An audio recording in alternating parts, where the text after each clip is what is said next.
our conversation this morning. Thank you for taking the time to do so. I know you have a very busy schedule. Thanks, Emma. Thanks for accommodating my schedule. So I think to start off our conversation, just for introductory purposes, maybe if you would like to kind of introduce yourself in your own words and the kind of industry that you're currently working in. No problem. So I'm Nonkululeko Komanyane, and I'm the general partner and co-founder at Digital Africa Ventures. Digital Africa Ventures is an early stage venture capital firm based in Johannesburg, and we invest in early stage high growth technology businesses. And I'm proud to say that we have 5 investments. We are a junior fund, so it means that we are smaller than our compared venture capital funds in Cape Town. So we have 25 million rands, and out of that we have allocated 18. So as of today, we are fully committed in terms of our capital under management. Sure. And I mean, you are a co-founder. So what inspired you to be a co-founder and now a general partner at Digital Africa Venture? Sorry. So it's an interesting journey. So I would say it's opportunity and luck. So at the time where I was leaving the previous role that I held, which was an accelerator manager and co-founder of a tech accelerator, we were looking to provide capital to early stage businesses based on our experience at the accelerator. So we started in 2014, and what we started to notice is if they didn't get capital from the accelerator or the ecosystem created, they wouldn't be able to raise early stage capital. So the appetite for early risk wasn't there in the market. So when we were speaking to the SSME fund, it was really exploring how can we bridge this gap? How can we make sure that underrepresented founders were getting an opportunity to get capital so that they can grow and scale their businesses. So as we were discussing, they turned to us to say, well, why don't you become the solution? And that's why I'm saying it's opportunity versus luck, because we really weren't going in to pitch a fund. We were trying to, help the ecosystem and see how we can play a meaningful role. And they found that, we had the right ambition, the right experience, and also the right passion to be able to put forward a venture capital fund that could address the needs of the founders that we were looking to support. So we were at the right place at the right time and having conversation with like-minded individuals that really wanted to make a difference. And I think if you look at us, we are proof that, you can make meaningful impact by taking a chance on people who don't necessarily look like the ecosystem or the investors that you engage with on a daily basis.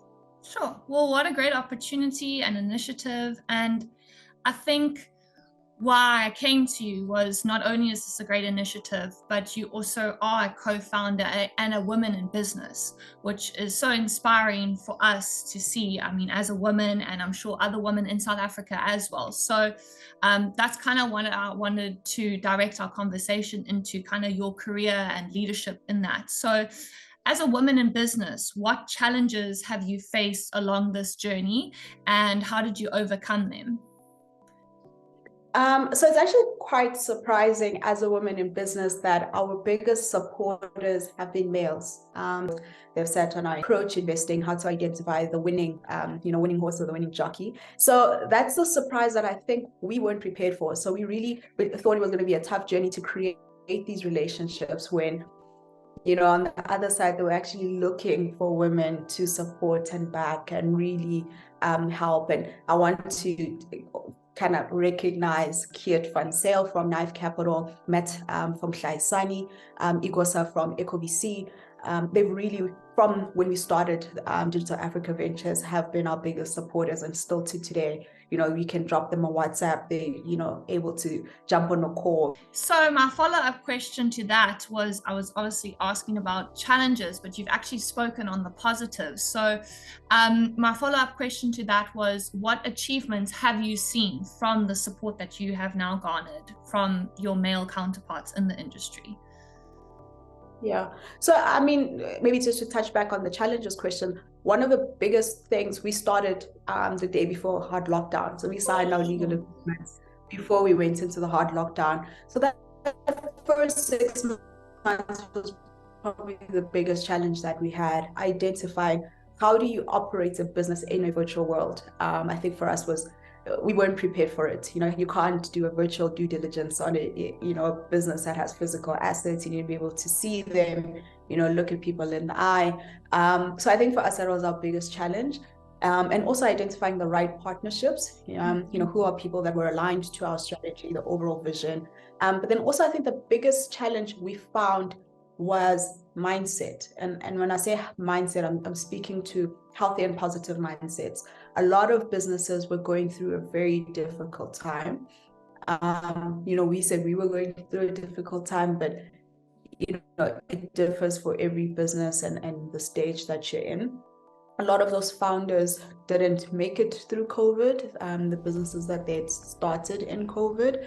Some pivoted, some completely closed. And we try to, keep in touch with those individuals, make sure from a human level, that everyone was still doing okay. It was a very difficult time globally. But I think for us, that was the biggest challenge, was trying to figure out, how do you operate a business in a virtual world?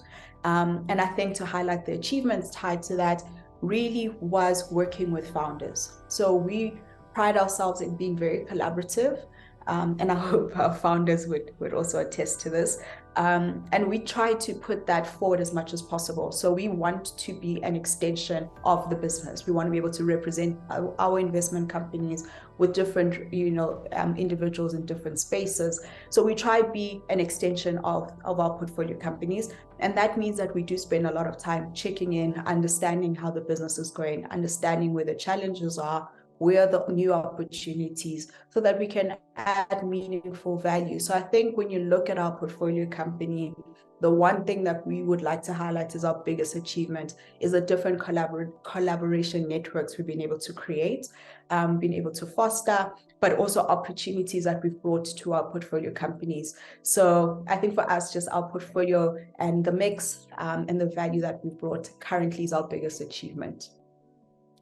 I think that now that you have achieved so much and you've been on this entrepreneurial type journey, could you maybe comment on what you're seeing in the industry or at large, that maybe some mistakes that you see other entrepreneurs making, and maybe advice that you would have for aspiring or promising entrepreneurs?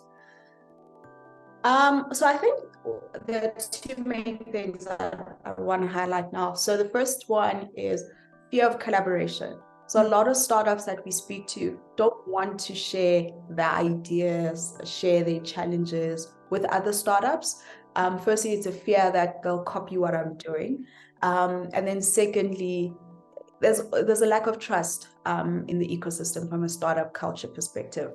And I think the main reason, without trying to speak for any of the entrepreneurs that we've come across, is we have the view that your idea may not be unique, but your execution is. So Emma can't execute your business the same way that Nonku would have, right? But you may have a similar business concept. And the reality is that business concepts are not unique, right? I think we're running out of new ideas. And what people are now trying to solve for are ideas they understand in an intimate way. So challenges that we experience, load shedding, water restrictions, flooding, natural disasters, that's where we're starting to see innovation. And that's where the opportunity is. So I think entrepreneurs need to speak and collaborate with other entrepreneurs. They have a wealth of knowledge in terms of what they've tried, what didn't work, what works. To kind of, it's a cheap school fees, right? So they've paid the school fees so that you don't have to, but you need to engage with your fellow entrepreneurs to be able to get that information. The second thing is understanding the investor or even the advisor you're looking for your business. So a lot of entrepreneurs start a business and then they want to raise capital, but they haven't taken the time to understand, what does Digital Africa Ventures look for? Am I relevant in terms of the support that they can provide? Are they the right partners for me? Do they understand the space that I'm in? And that's because when entrepreneurs are raising, it's often when they are most desperate for capital. So they don't have the time to step back and say, actually, is Emma the right partner for me? Do I need more advice or mentorship or strategic knowledge, as opposed to just needing cash? So what we always try to put forward even when we are looking at investments, is are we the right partner for you, or is there a mismatch in terms of your needs and expectations and what we are able to give? So I think for us, that push back, understand the terms, make sure that they're relevant for you, but also understand the expectations that come with that capital, because you will be expected to perform against what you've put forward. So for me, those are the two big things that I would say we see a lot when we think entrepreneurs should spend a little bit more time just refining those two things. So I think then to pivot the conversation now, because you're speaking on investing and digital Africa ventures. So can you walk us through your investment strategy and kind of how you identify these promising startups? Yeah, so I think for us, what is important is having technology that creates inclusivity, either from financial or economic participation, or from tools that make the world smaller, so connecting everyone. And if you look at our portfolio of companies, that's also what we've kind of sought to invest in. So we've got Triplo, which is a logistics tech platform, and they work with cargo owners, cargo brokers, or blue chip clients who can't have access to small transporters based on the onboarding and the different requirements that they need from a financial perspective. So their technology has a fintech component where they can provide working capital to small transporters who can then service the big blue chip customers. And then the system also makes sense for the big guys because now they have one solution that integrates their whole processing of loads, trips, payments, and then reconciliation. So we think that that system plays really well to connect a fragmented logistics market. Tunnel works with small merchants to help them aggregate their goods and ship them to UK and Europe. And why that's important is that if you're a small merchant in South Africa and you want to ship your, hand-beaded handbags, the cost of that is really expensive. But if they're able to aggregate that into a batch of deliveries, then your cost is then much, much lower. And we started to see the impact that it's having. Businesses are now shipping more. So that proves that there is a demand for handmade goods and South African goods. And they're just basically cutting away the barriers to being able to do that. We've got Lockstat, and this is a graph analytics platform that works with big fintech companies, and they're helping to resolve compliance monitoring issues, monitoring of high value transactions to make sure there's no fraudulent activities. But they're also building a plug and play solution that would be relevant for smaller fintech guys who would also like to have the same level of sophistication. So we think that's a big game changer in the market. The next company is Flex Club, and they used to provide car subscriptions to Uber drivers. So you can't afford the huge capital outlay to buy a car, but you're also not creditworthy for the banks to get a loan. So they would bridge that gap by providing a car subscription model where they have a relationship with Uber and are then able to take out your monthly subscription amount from your overall pocket that you make with Uber to de-risk the model.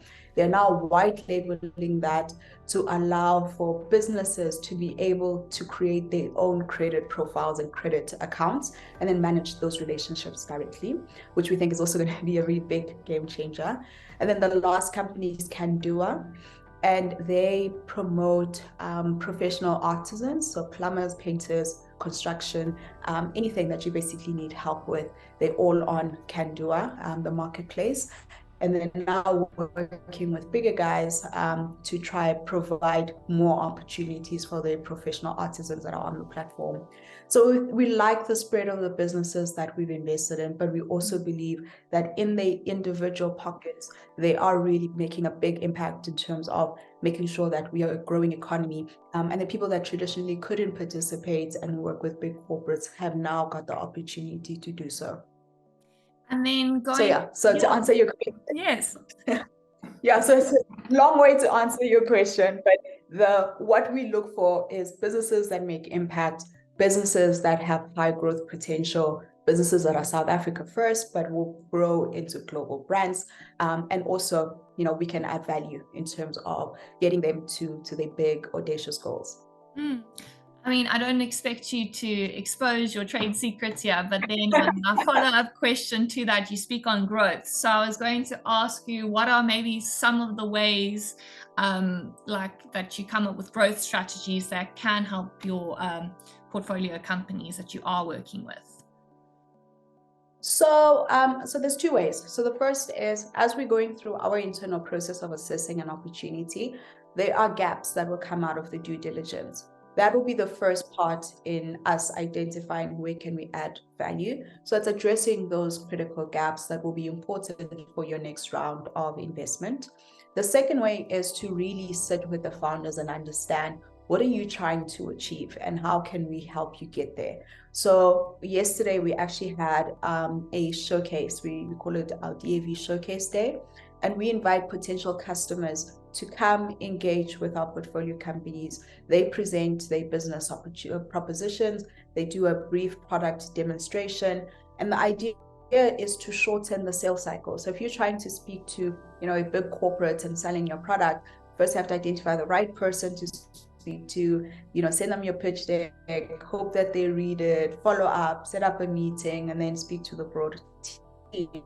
And we believe that by having these groups or these showcase days allows us to cut that sales cycle in half, because we would have then created the correct linkages. We've got the right customer in the room who understands what needs they're trying to solve and how we can match that with our portfolio companies. And then from there, we then facilitate one-on-one introductions. So that's another way that we add value. The second part is to do the same thing, but for investors. Entrepreneurs are always raising, they need to raise the next round. And we start that process understanding who's in the market, what are they looking for, what do you need to look like. When you're in front of a Series A investor, we've closed 80%. We won't be able to close everything. We are a small team, but we try help them as much as possible to make sure that they have their best foot forward when they are engaging with the next round of investors.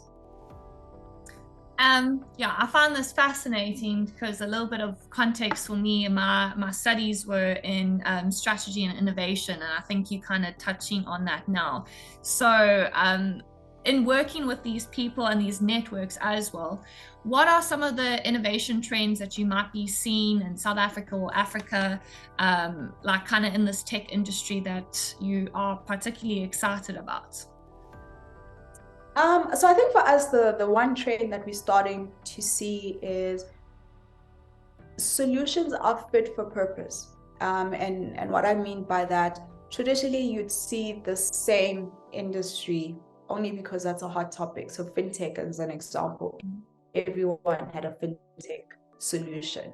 What we started to see in COVID was productivity management tools coming up. So how do you manage remote staff? How do you give them continuous training? How do you also demystify the HR process of assessing, whether you've got a good performer, etc. So we started to see that startups were now reacting to the new world of doing things. So we started to see a lot more of that. So now we're seeing a lot more climate related solutions.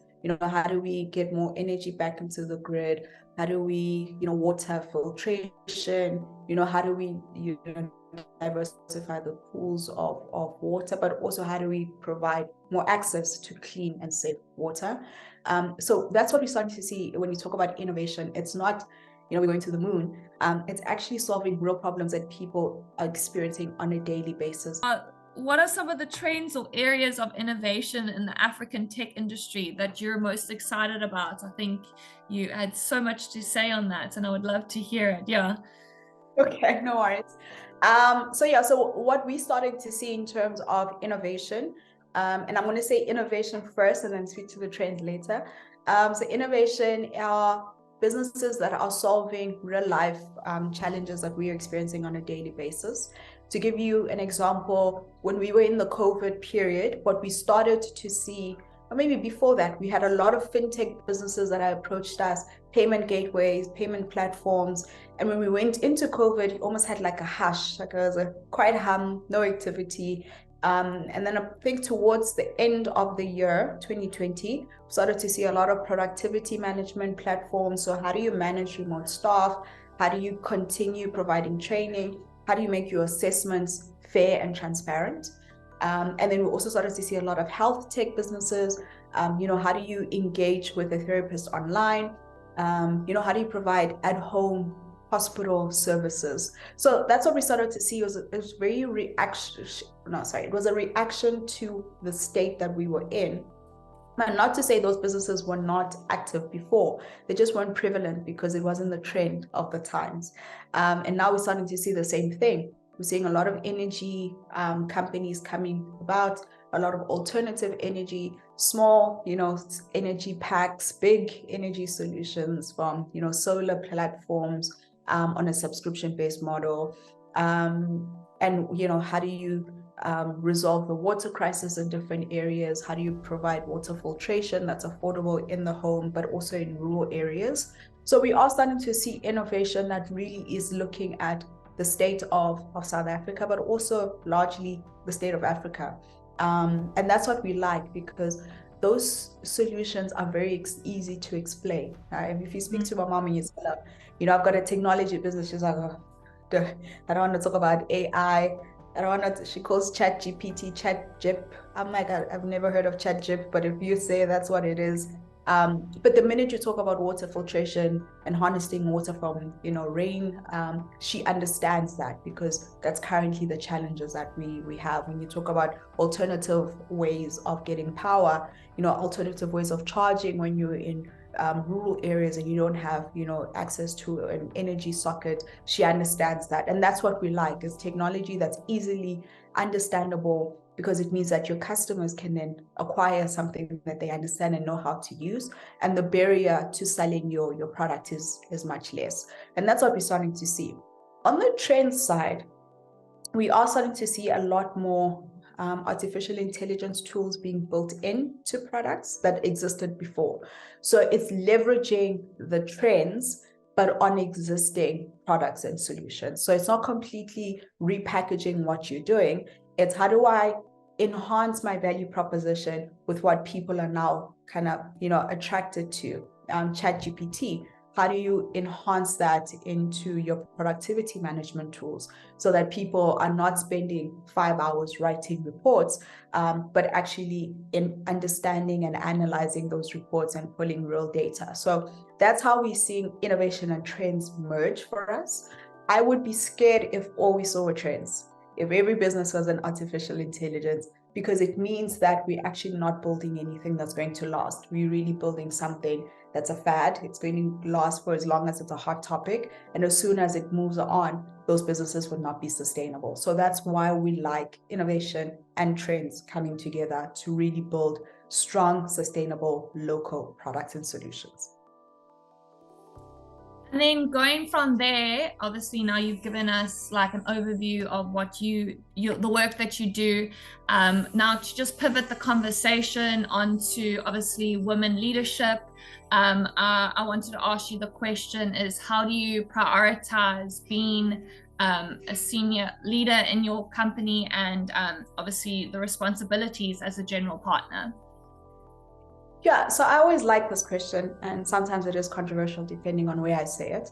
But humans are complex beings. Women are even more complex.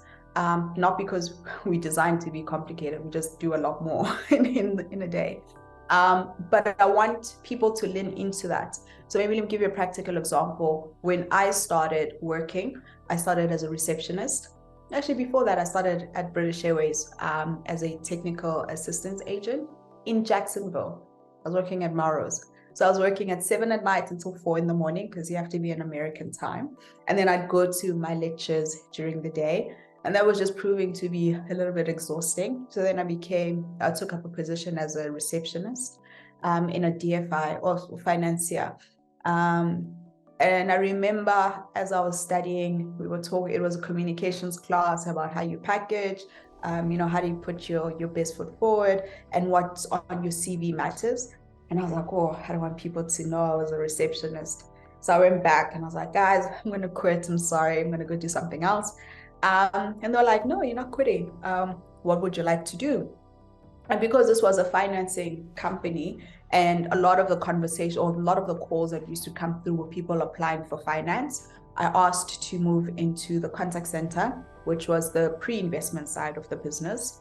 And having spent, I think, about 8 months in that role, I was like, oh my gosh, all I do is say no all day. Like, process 100 applications a week, 10 of those would progress, everybody else is a no. And I really wanted to do something else. So I asked if I could do marketing and communication. My background was communication. And they said, cool, you can go and do that. So, and then there's no department for marketing and communication at the time. So I went in with a very minimal budget, hosted 3 events, trying to improve the quality of applications that we were getting. And what I learned from that was that the businesses themselves were not bad. They just didn't have the right information because it was a first time, applying for funding. They didn't understand, what has to be in a business plan, financials, and all of that stuff. So it was more of a business readiness problem as opposed to an entrepreneurial acumen problem. So from that, we tried to then re-engineer what we were looking for in terms of the messaging we're putting out, in terms of the applications, being clear what needed to support your application, and providing templates for people to be able to populate that. So I did that for about 4 months, very exhausting. And then I thought, okay, I'm going to quit now because I'm just not having the right impact. So I went back and I was like, okay, I'm going to quit. And they were like, no, what do you want to do? And I was like, well, I've tried the early part, I've tried the middle part, let me just go into post investments. So I went into post investments to help the businesses that we've invested in, understanding where they are, reporting, and all of that nice stuff. And then I was like, yeah, really not interested because they were already selected. The portfolio already existed. So you didn't really have a say in terms of what businesses finally came to post investments. And I was like, yeah, I'm going to quit again. And then we're like, okay, you can quit. You've literally been all over the place. If there's nothing for you, we're going to say goodbye. But then they asked me to consult 1 day a week on just a system that we had implemented. And then through that, the system provider asked if I wanted to be a business analyst. And true to form, Nonku was like, yes, I want to be a business analyst. I had no idea what business analysts people do. So I did that for a year, but then started a relationship with my husband. But it meant I was away for 2 weeks in a month. So basically I was just not here half of the year. And I was like, oh, this is just not going to work. So called it. So I also quit that job. And they were like, oh, don't just quit, maybe consult for us 2 days a week, doing more of the back office stuff, which is what I then did. And then in that process, started working with the Dragons from Dragons Den Season 1, South Africa. And they had written a book and they wanted to launch this book into entrepreneurial communities. And then through that, started to identify that it wasn't really having the impact that everyone was looking for. So raised capital from Masisizane and Standard Bank and started running boot camps on the weekend based on the book. To clarify, no one knew I was doing this. And then Standard Bank wanted to write a thank you piece. And they were like, okay, who do we, highlight in the article? And I was like, oh, I have to quickly come clean because they're all gonna know that this has been happening. So they then came back and said, well, you've been doing this for 6 months. Why don't we formalize it? Let's actually start a business. And that's how the accelerator was born. And this was 2014. 2015, Telkom allocated seed funding towards the recipients of the program. And that's basically how it got its legs. So what I'm trying to say in this long story about my life is that you can really do anything that feeds your soul. And I think we're always trying to wait until we qualified, wait until we validated that you can do it, or even finding external sources to give you the confidence to go and try new things.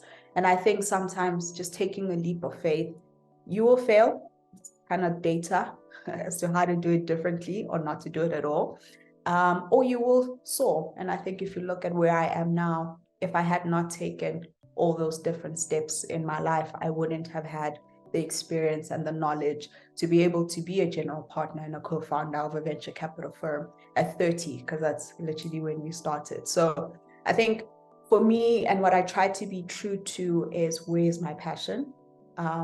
So even in general efforts, so in DAV, we are launching an e-commerce platform with my husband. So I'm starting another business. We're trying to commercialize some of the assets that we have. You really just have to feed your soul. Anything that gives you joy, that gives you energy, you really have to fight for, because I think just where we live and the world that we live in now, there's a lot of distractions and there's a lot of things to deter you from getting started. I just think, just get started, and you never know, you could surprise yourself.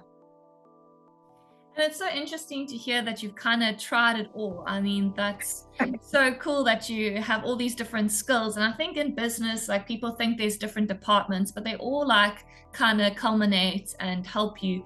But what I was going to say on that is, I think the world's coming along. I think we've seen in the rest of the world, we've seen more women in finance and tech, and it's shifting.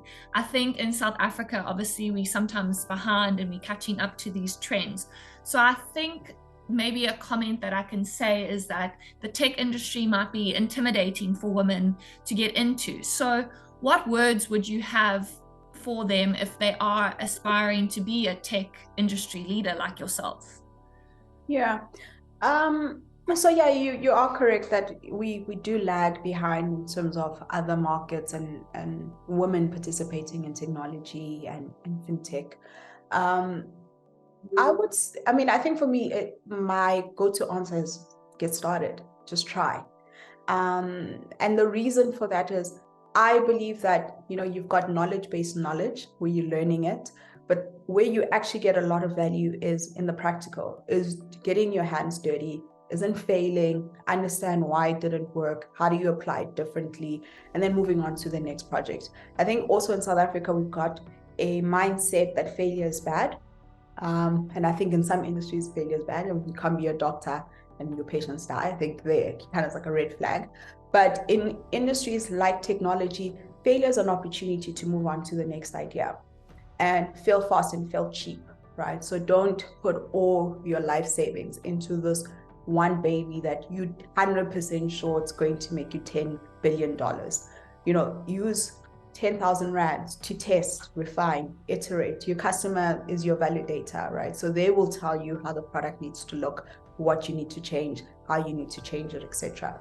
So I think for women specifically, and I'm also thinking about myself, is I've always waited for somebody else to say you're ready. And unfortunately, if you're going to do something important, no one's going to tell you you're ready. So you need to have that faith and confidence in yourself and really be your supporter. I mean, there are days where I'm the champion of Nonku, and the other days I'm like, Nonku, what are you doing? And those are real days, right? And I think they come with evolution, they come with growth, but you have to lean into it. And if it doesn't work, don't be shy to say, look, I tried it, I failed, I'm moving on to the next thing. But yeah, you really have to get started. I think for me, that's always a big thing. We can talk about it forever, but unless you actually start, you haven't done anything. And then kind of forward looking now, I think I've taken so much of your time today, but you've provided so much insight here. But looking to the future, what are some of the future goals that you have at DAV, maybe also in your own career, and in this industry? So I think the goals we have at DAV is for it to continue with other funds. I may not be in all the iterations of those funds, but definitely for it to continue. I think it does important work, and it's a great success story for us, but also for the ecosystem in supporting female-owned venture capital firms, and also first time. I think that's the important thing. Been 3 years in, but at some point we were first time. So I think for us, that's the biggest goal. The second, for myself, I love working with entrepreneurs. I love testing new solutions and products. So definitely we'll continue working with startups. I may go a little bit earlier, earlier than DAV, if you can imagine, more into venture studios, venture building type of area. And I think there's a need for playing that type of advisor role in startups that are coming up, more strategic, more hands-on. So I think that's a personal goal of mine. As to when, I have no idea. Like I said, I'm launching a platform. Don't ask me why. But somewhere in there, I think that that's a goal that I would definitely love to have a venture builder and do that more intentionally.